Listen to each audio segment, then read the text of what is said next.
Une question, C'est vrai, c'est vrai. si on prend Maintenant, un peu le de premier recul. syndicat, c'est la FAGE. Oui. Jean-Luc Mélenchon, si on parle de l'UNEF et si la question suscite autant de passion, c'est parce qu'on parle justement de ces mots, expressions non mixtes, racisés, que ces mots mettent le feu au débat public, qu'on est dans quelque chose comme une guerre des idées. Alors il y a deux camps, il y a plus qui est en train de l'emporter cette guerre des idées? Est-ce que c'est L'extrême droite.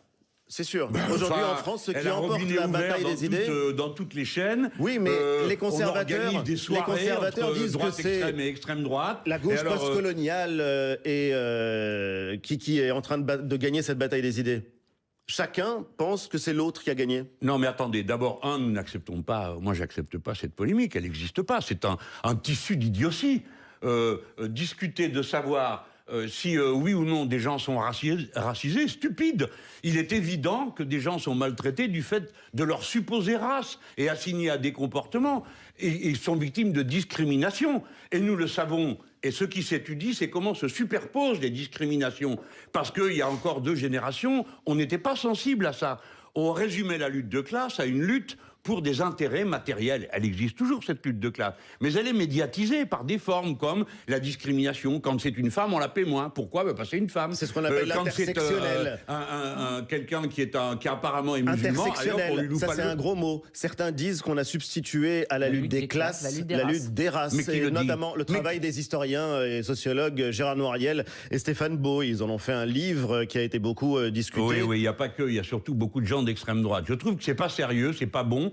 Ça nous amène sur un terrain où nous avons perdu, Monsieur Badou, j'ai compris.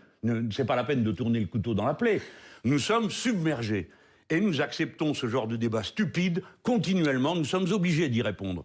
Je sais que nous sommes le dos au mur. Je le sais. C'est la raison pour laquelle il faut résister plus qu'à tout autre moment de l'histoire. Ce qui est en train de se passer, c'est que la gauche est détruite dans toute une série de pays.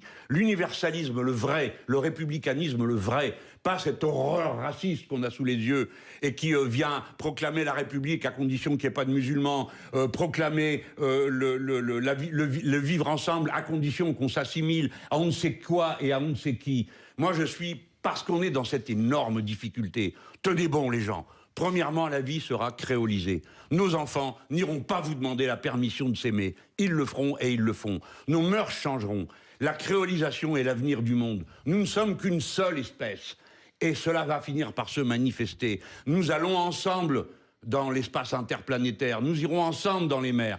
Tout ça, c'est de la perte de temps, de la haine, qui ne sert à rien qu'à diviser la société. Alors nous, les gens de gauche, évidemment, c'est nous qui payons les premiers, parce qu'on est le camp de la solidarité. Pour nous, il n'y a pas de différence de droit entre un homme, une femme, un noir, un blanc, non, mais il y a des mouvements de mobilisation, par exemple, de certains qui s'indignent qu'il y ait une avenue du Général Bugeaud, par exemple, à Paris. Est-ce que c'est quelque chose qu'on doit prendre à bras-le-corps? L'historien Pascal Blanchard a dirigé un comité scientifique pour Emmanuel Macron et pour proposer aux élus de renouveler les noms de rues ou de bâtiments publics.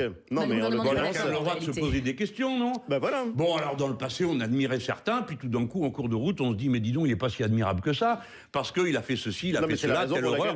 Alors on dit, on a peut-être mieux à faire que de lui mettre une statue. Où est le problème? Dans ce pays, on a passé notre temps à dévisser et remonter des statues. Il y en a certaines qu'on n'a jamais remontées. Par exemple, la salle Colbert.